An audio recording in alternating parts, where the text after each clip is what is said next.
जय हिंद दोस्तों। मैं रमाकांत जायसवाल स्वागत करता हूं आप सबका study with Rama YouTube channel पर। उम्मीद है दोस्तों कि आप सब बहुत अच्छे होंगे, बहुत अच्छे से स्वस्थ होंगे और अपनी पढ़ाई बहुत बढ़िया, बहुत अच्छे तरीके से कर भी रहे होंगे। आप जिस भी एग्जाम की तैयारी कर रहे होंगे उसके लिए आप बहुत अच्छे से मेहनत कर रहे होंगे। आप सब जानते हैं दोस्तों कि हम लोग क्या पढ़ रहे हैं, आधुनिक भारत का इतिहास यानी हिस्ट्री ऑफ मॉडर्न इंडिया। हमने अपने पिछले वीडियो में रॉलेट एक्ट तक की चीज़ों को पढ़ लिया था। आप सब जानते हैं दोस्तों कि हमारा ये जो इतिहास का लेक्चर है, इतिहास का यह जो वीडियो है, ये सभी एग्जाम के लिए महत्वपूर्ण है। फॉर ऑल एग्जाम, आप किसी भी एग्जाम की प्रिपरेशन कर रहे हो दोस्तों, यह सभी एग्जाम के लिए महत्वपूर्ण है।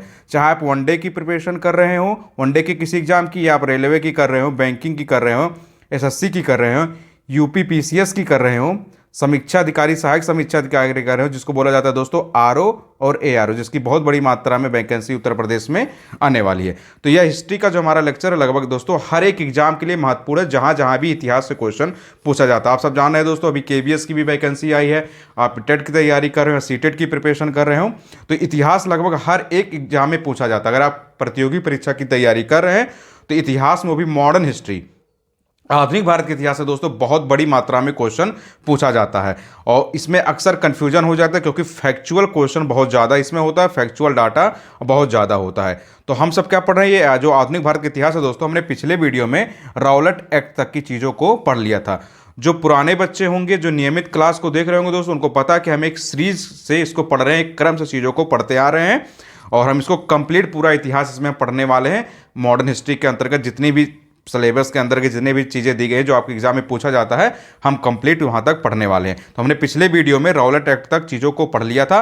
आज हम दोस्तों क्या पढ़ने वाले हैं, जलियांवाला बाग जो हत्याकांड हुआ था उसके बारे में पढ़ने वाले कि इससे क्या क्या क्वेश्चन पूछे जाते हैं और ये जलियांवाला बाग हत्याकांड क्या था। तो जो नए दोस्त चैनल से अभी जुड़ रहे होंगे, जो अभी शुरुआत कर रहे होंगे, वो लोग क्या करेंगे, प्लेलिस्ट में जाएंगे, वहाँ मॉडर्न इंडिया की अलग से प्लेलिस्ट बनी हुई है और इंडियन पॉलिटी यानी भारतीय राज व्यवस्था और आधुनिक भारत के इतिहास की प्लेलिस्ट बनी हुई है। तो आप चीज़ों को एक क्रम से देखने की कोशिश करें ताकि आपको आसानी से हर एक चीज़ समझ में आए और आप चीज़ों को कोरिलेट कर पाएँ यानी इंटरलिंक कर पाएँ। क्योंकि आप जब तक चीज़ों को एक क्रम से नहीं देखेंगे तो आप चीज़ों को समझ नहीं पाएंगे। और जो लोग क्लास को रेगुलर देख रहे हैं दोस्तों, तो वो लोग क्या करें, अपना रिवीजन करते रहें। आपको जो भी पढ़ाया जाए आप उसको पढ़ते रहें, अपना प्रैक्टिस करते रहें और अपनी एग्जाम की तैयारी को मजबूती देते रहें। तो चलिए दोस्तों, हम शुरू करते हैं अपना जलियांवाला बाग हत्याकांड से इस टॉपिक्स को शुरू करते हैं। तो आप सब बहुत ध्यान से वीडियो को देखें और चीज़ों को नोट डाउन करते चले। तो चलिए देखते हैं हम जलियांवाला बाग हत्याकांड में क्या हुआ था, क्या क्या घटनाएं घटी थी और क्या क्वेश्चन पूछा जाता है। तो देख लीजिए जलियांवाला बाग हत्याकांड। देखिए यह चीज़ याद रखिए कि जलियांवाला बाग हत्याकांड हुआ कब था।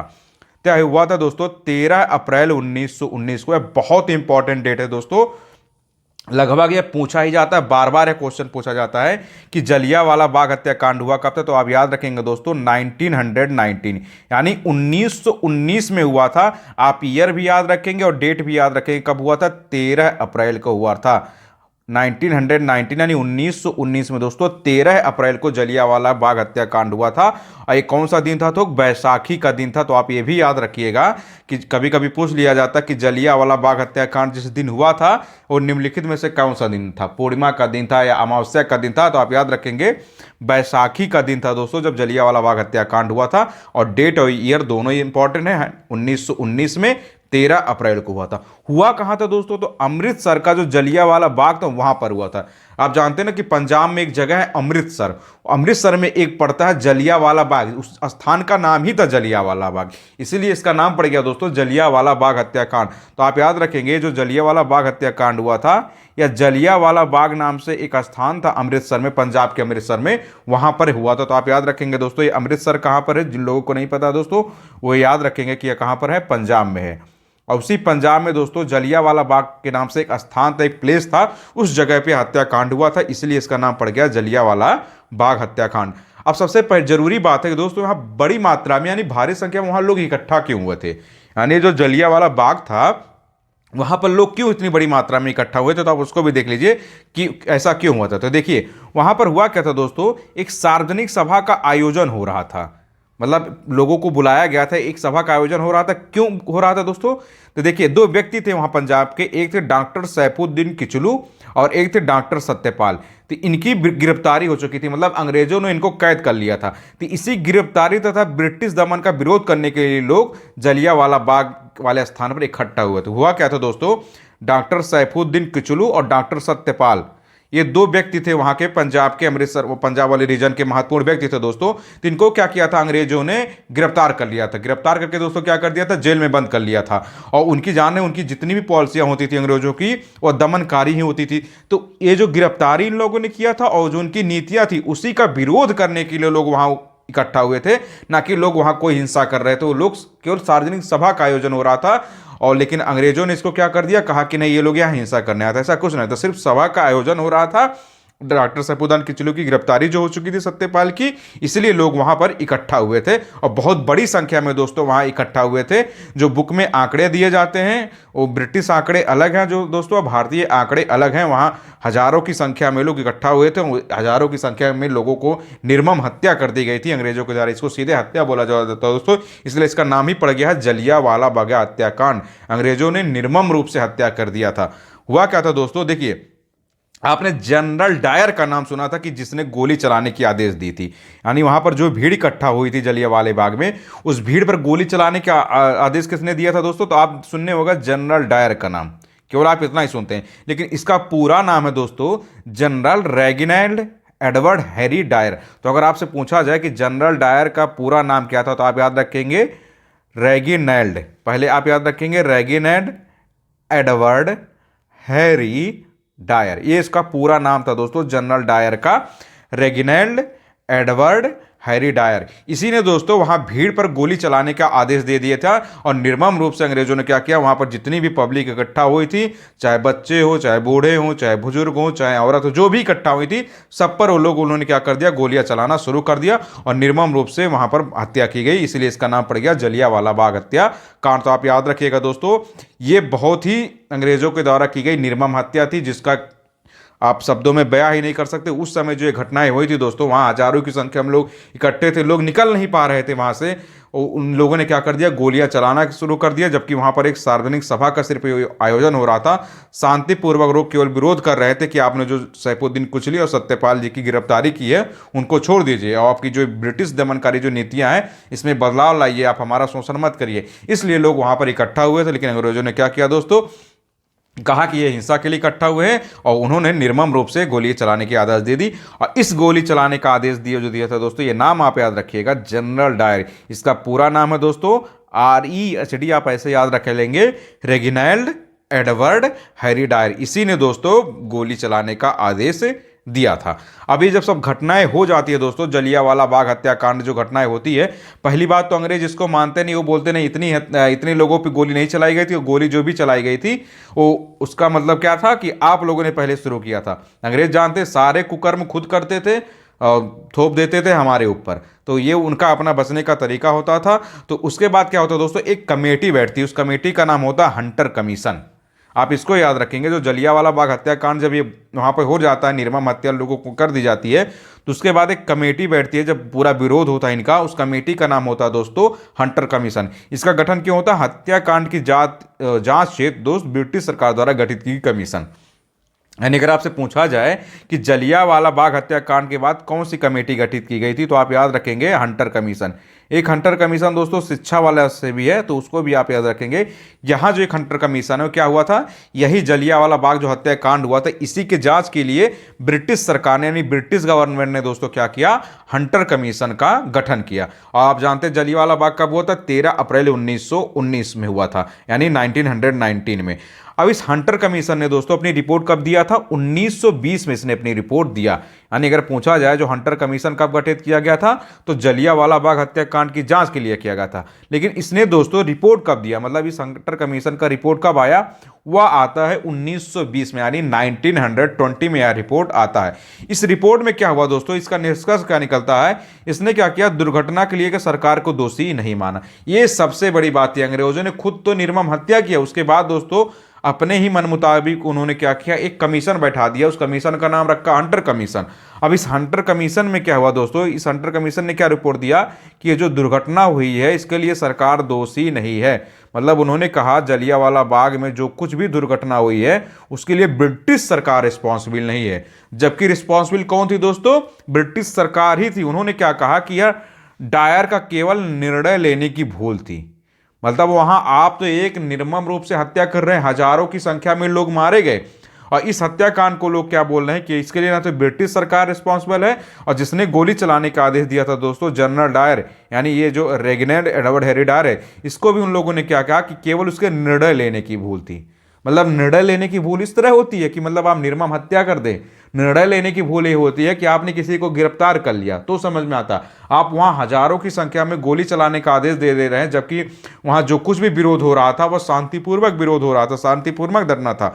उसके बाद क्या हुआ दोस्तों, हंटर कमीशन ने क्या किया, क्लीन चिट दे दिया ब्रिटिश गवर्नमेंट को। यहां तक कि जनरल डायर को, जिसने गोली चलाने का आदेश दिया था दोस्तों, उसको भी क्लीन चिट दे देते हैं ब्रिटिश गवर्नमेंट, इस हंटर कमीशन ने। तो आप याद रखेंगे इस हंटर कमीशन ने जब 1920 अपनी रिपोर्ट दी थी, इस रिपोर्ट में क्या हुआ था कि दुर्घटना के लिए यानी जो कुछ भी वहां हत्याकांड किया गया तो उसके लिए ब्रिटिश सरकार को दोषी माना ही नहीं गया। सारा दोष एक तो हमारी ही हत्या की गई और सारा दोष हमारे ऊपर ब्रिटिश ने थोप दिया। तो आप सोचिए किस तरह से अंग्रेज हम पर अत्याचार करते थे, किस तरह से वो हमारा शोषण करते थे। और जिसने गोली चलाने का आदेश दिया उसको भी दोस्तों उन लोगों ने क्या बोला कि यह केवल निर्णय लेने की एक भूल थी। इसको सिर्फ उन्होंने क्या करार दिया, भूल करा दिया, और जनरल डायर का किसी भी तरह से उन लोगों ने विरोध नहीं किया, कुछ नहीं किया, सिर्फ उसको निर्णय लेने की भूल करार कहकर इस मामले को खत्म कर दिया।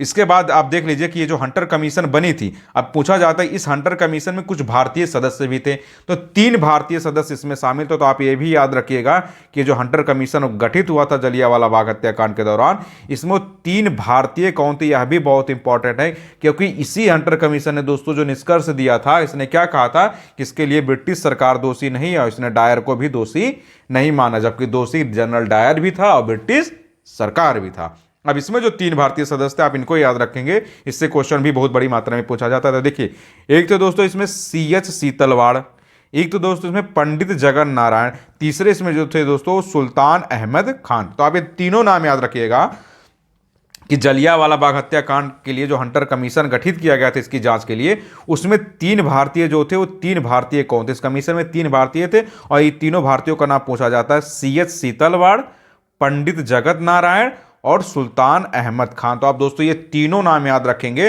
तीनों से ही बहुत बड़ी मात्रा में क्वेश्चन पूछ लिया जाता है। तो आप इसको बहुत अच्छे से नोट डाउन कर लेंगे और चीज़ों को ध्यान से रट लेंगे। अब हम बात करते हैं दोस्तों इसी जनरल डायर की। ये जो जनरल डायर था, देखें अब इसके बाद इसके होता क्या है, इसको दोस्तों अंग्रेज में सम्मानजनक दृष्टि से देखा जाने लगा।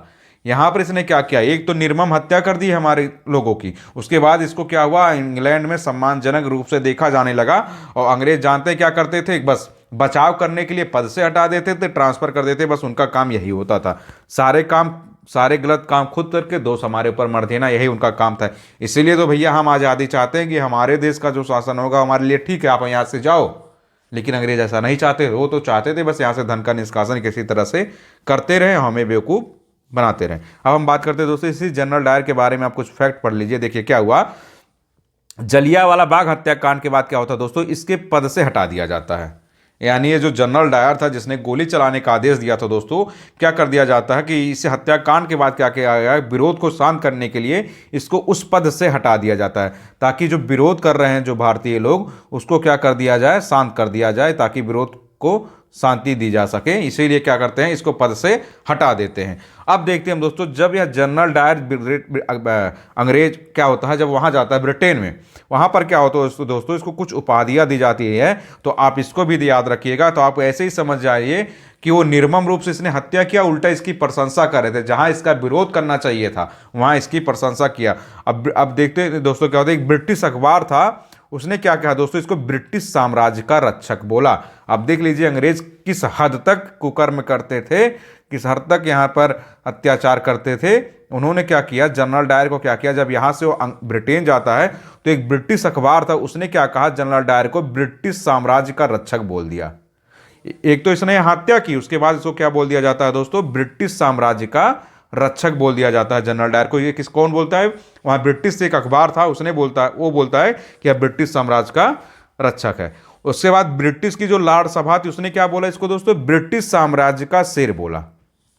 तो आप याद रखेंगे जो ब्रिटिश अखबार था उसने जनरल डायर को क्या कहा कि यह ब्रिटिश साम्राज्य का रक्षक है, लेकिन जो ब्रिटिश लॉर्ड सभा थी दोस्तों, उसने इसको क्या बोला कि यह ब्रिटिश साम्राज्य का शेर बोला। और ब्रिटिश सरकार ने इसको क्या बोला? मान की तलवार, कि इसने हमारी इज्जत रख ली।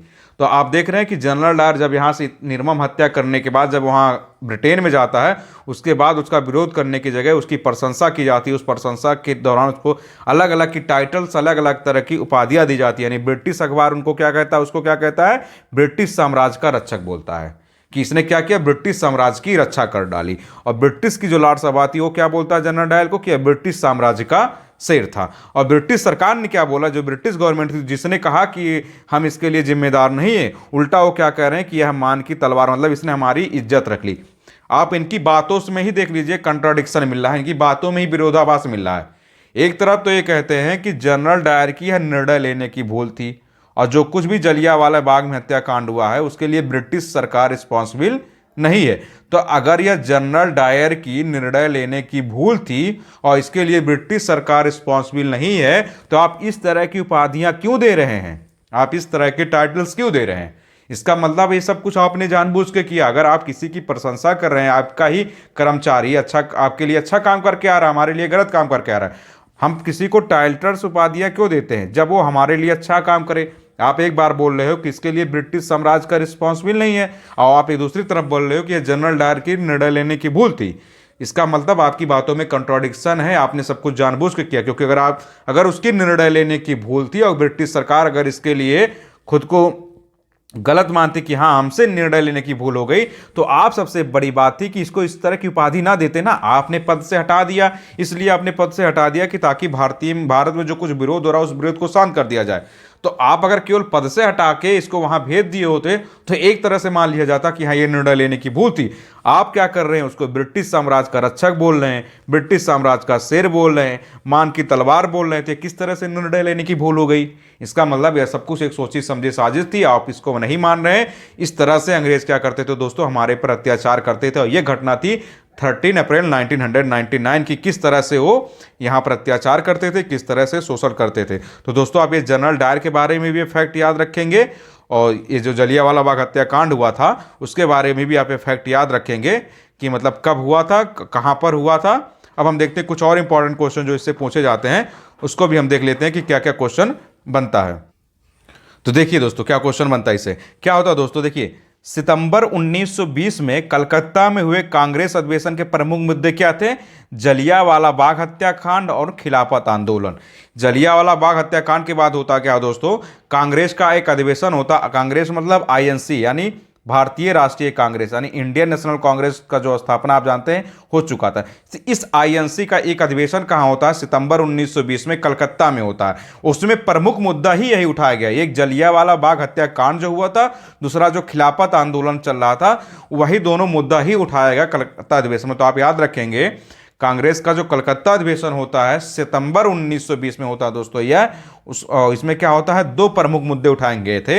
एक उठाया गया था जलियांवाला बाग हत्याकांड, और दूसरा क्या था दोस्तों? खिलाफत आंदोलन था। तो आप ये दोनों फैक्ट याद रखेंगे क्योंकि ये क्वेश्चन पूछे जा चुके हैं, वैसे ही क्वेश्चन आपसे पूछे भी जाते हैं। अब हम बात करते हैं दोस्तों, मदन मोहन मालवीय सम्मिलित नहीं हुए थे। कहाँ नहीं होते? खिलाफत आंदोलन में। एक बार एक क्वेश्चन पूछ लिया गया था दोस्तों कि खिलाफत आंदोलन दे दिया गया, खिलाफत आंदोलन में निम्नलिखित में से कौन से व्यक्ति शामिल थे? तो आप याद रखेंगे उसमें ऑप्शन दे दिया था मदन मोहन मालवीय। तो आप याद रखेंगे खिलाफत आंदोलन में मदन मोहन मालवीय सम्मिलित नहीं हुए थे। और ये क्वेश्चन बार बार पूछा गया है, और बार बार इसमें बच्चों से गलतियां हो जाती हैं। उनसे लगता है कि मदन मोहन मालवीय इस आंदोलन में शामिल नहीं थे, इसलिए यहाँ दोस्तों दे ही दिया गया फैक्ट डायरेक्ट। आप इसको याद रखेंगे कि जो खिलाफत आंदोलन चल रहा था उस आंदोलन में दोस्तों मदन मोहन मालवीय सम्मिलित नहीं हुए थे, क्योंकि यह क्वेश्चन बार बार पूछा जाता है और इसमें अक्सर गलतियां भी होती रहती। तो आप इसको याद रखेंगे कि इसमें क्या था दोस्तों, वो शामिल नहीं थे। अब हम बात करते हैं दोस्तों अखिल भारतीय खिलाफत कमेटी जो थी उसका गठन कब हुआ था? यह हुआ था सितंबर 1919 में। तो आप याद रखेंगे अगर आपसे पूछा जाए कि अखिल भारतीय खिलाफत कमेटी ये जो ऑल इंडिया खिलाफत कमेटी थी, इसका गठन कब हुआ था दोस्तों? इसका गठन हुआ था सितंबर 1919 में, यानी सितंबर 1919 में हुआ था अखिल भारतीय खिलाफत कमेटी का गठन। आप इसको याद रखेंगे। अब हम देखते हैं दोस्तों, जो अगला फैक्ट है उसको उसको भी देख लेते हैं। देखिए, हाजिक उल मुल्क की पदवी का त्याग किया था किसने? हकीम अजमल खान ने।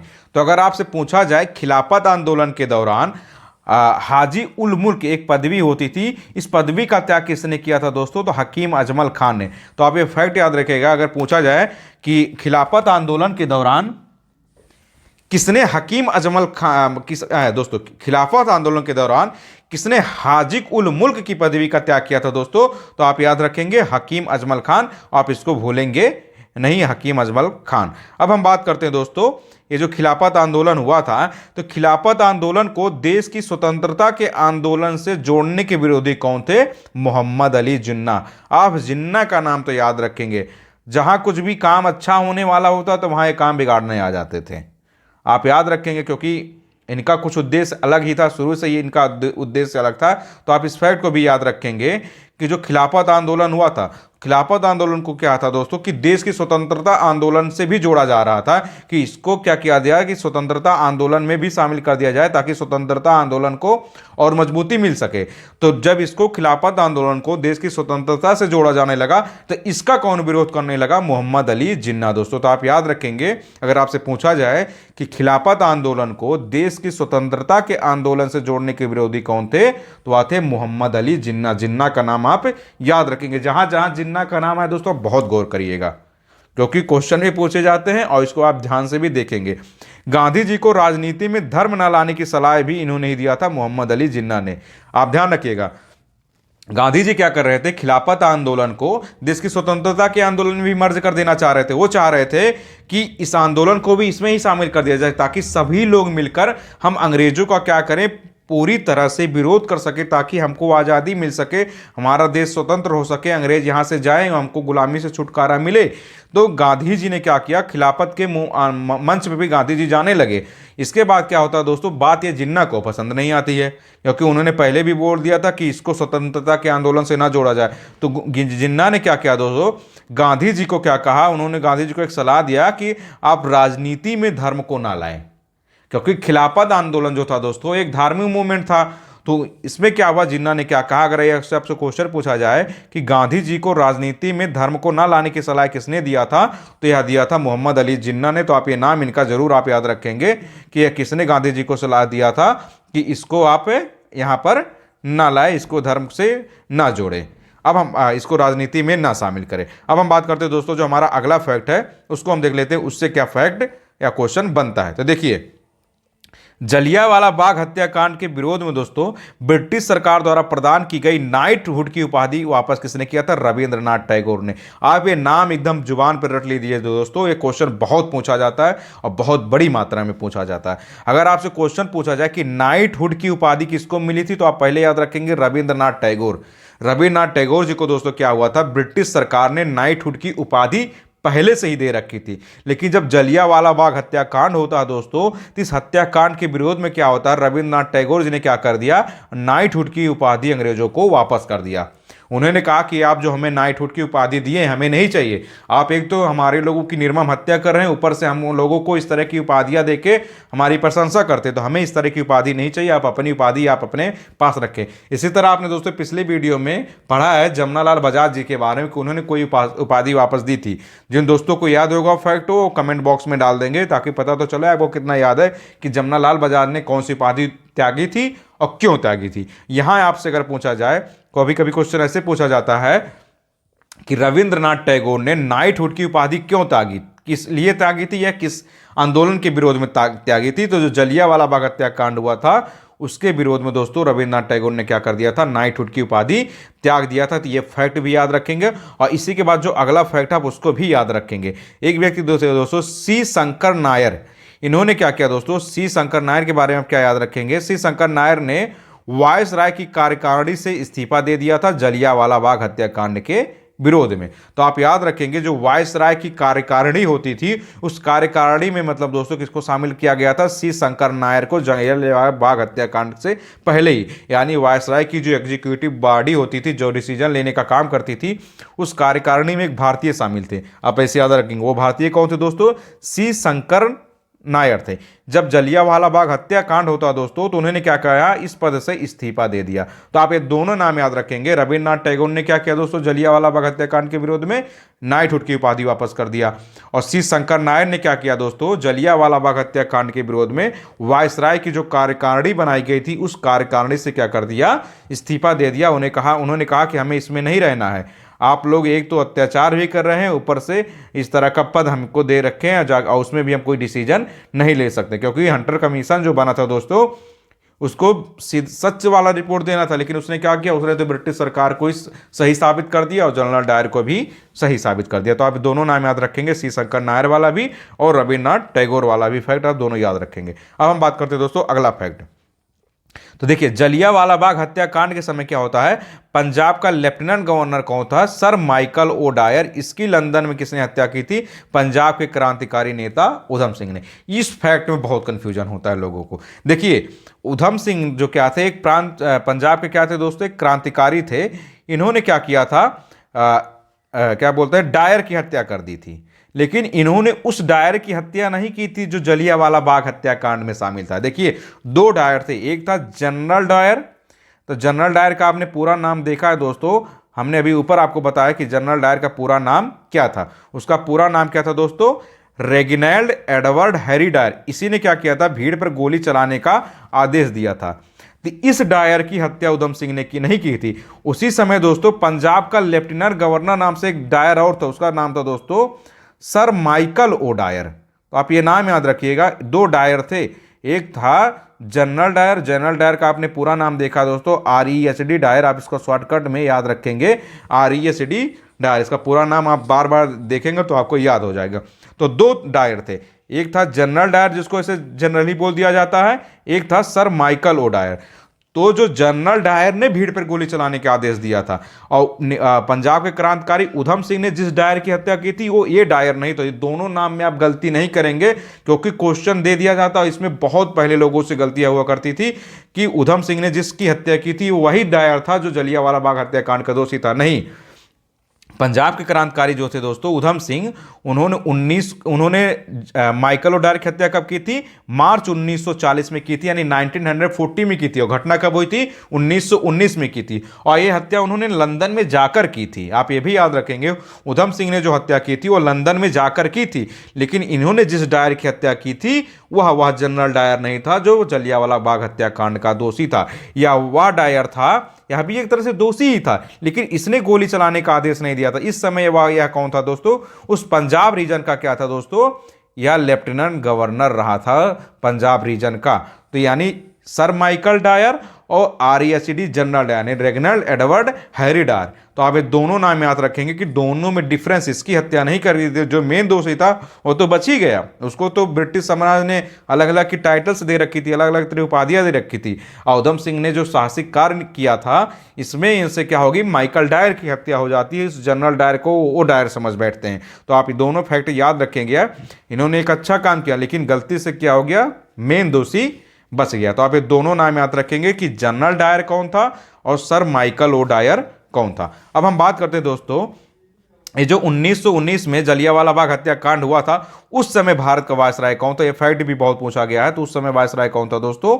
लॉर्ड चेम्सफोर्ड था। तो आप ये दोनों फैक्ट याद रखेंगे कि जलियांवाला बाग हत्याकांड के समय अगर पूछा जाए कि आपसे वायसराय कौन था, वायसराय कौन था? Lord Chelmsford. इसी वायसराय की कार्यकारिणी से किसने इस्तीफा दिया था दोस्तों? आपने भी देखा है, सी शंकर नायर नाम के एक व्यक्ति थे, उन्होंने इसी वायसराय की कार्यकारिणी से इस्तीफा दिया था। तो आप ये भी फैक्ट याद रखेंगे कि जब जलियांवाला बाग हत्याकांड हुआ था, उस समय भारत का वायसराय कौन था? तो उस समय भारत का वायसराय कौन था? लॉर्ड चेम्सफोर्ड था। तो इस समय इसने यह वायसराय था। पंजाब का गवर्नर था सर माइकल ओ डायर, और जिसने गोली चलाने का आदेश दिया था वह था रेगिनाल्ड एडवर्ड हैरी डायर। तो ये तीनों नाम आप याद रखेंगे। और किसने नाइटहुड की उपाधि दी वापस की थी, तो रविन्द्रनाथ टैगोर को भी आप याद रखेंगे, श्री शंकर नायर को भी याद रखेंगे। तो सारे फैक्ट आप अच्छे से याद रखेंगे, क्योंकि ये जलियांवाला बाग हत्याकांड से लगभग हर एक एग्जाम में क्वेश्चन पूछा ही जाता है और हर बार क्वेश्चन ऐसे ही आते रहते हैं। तो दोस्तों आपसे ये सारे फैक्ट याद रखेंगे। जलियांवाला बाग हत्याकांड के बारे में आपने पूरा अच्छे से देख लिया है। हंटर कमीशन के बारे में भी आपने देख लिया क्या क्या क्वेश्चन बनता है। इससे पहले आपने जो अभी राउलेट एक्ट के बारे में पढ़ा था उसको भी आपने देख लिया। तो आप अपने सारे फैक्ट को नोट डाउन करते चलेंगे और अपने एग्जाम के हिसाब से आप चीज़ों को रिवाइज करते चलेंगे, अपना रिवीजन भी करते रहेंगे, अपनी प्रैक्टिस भी करते रहेंगे, अपना बैक ईयर क्वेश्चन पेपर जो कुछ है वो आप उसको भी देखते रहेंगे। अब दोस्तों हमारा जो अगला वीडियो आएगा, हम कहाँ से स्टार्ट करने वाले हैं, खिलाफत आंदोलन से। दोस्तों हम अपने अगले वीडियो में पढ़ेंगे खिलाफत आंदोलन में क्या क्या क्वेश्चन बनते हैं, उससे लेके चीज़ें दोस्तों हम अपने नेक्स्ट वीडियो में पढ़ने वाले हैं। तो चलते चलते दोस्तों आप सबसे बस एक छोटा सा निवेदन है कि आप हमारे YouTube channel study with Rama, इस यूट्यूब चैनल को दोस्तों आप सब्सक्राइब कर लीजिएगा और इसको अपने दोस्तों में भी शेयर कर देंगे। जो भी फ्रेंड सर्किल में आपके किसी भी प्रतियोगी परीक्षा की तैयारी कर रहे हो, किसी भी कंपटीशन की तैयारी कर रहे हो, आप उन तक ये वीडियो शेयर कर दीजिएगा। आप जाने हिस्ट्री का जो लेक्चर है दोस्तों लगभग सभी एग्जाम के लिए महत्वपूर्ण है। आप किसी भी एग्जाम की प्रिपरेशन कर रहे हो तो आप सब हमारे यूट्यूब चैनल को शेयर भी कर देंगे और आप सब बहुत अच्छे से अपनी पढ़ाई भी करते रहें। बहुत बहुत धन्यवाद आपका वीडियो देखने के लिए। मिलते हैं फिर नेक्स्ट वीडियो में। जय हिंद माय डियर फ्रेंड।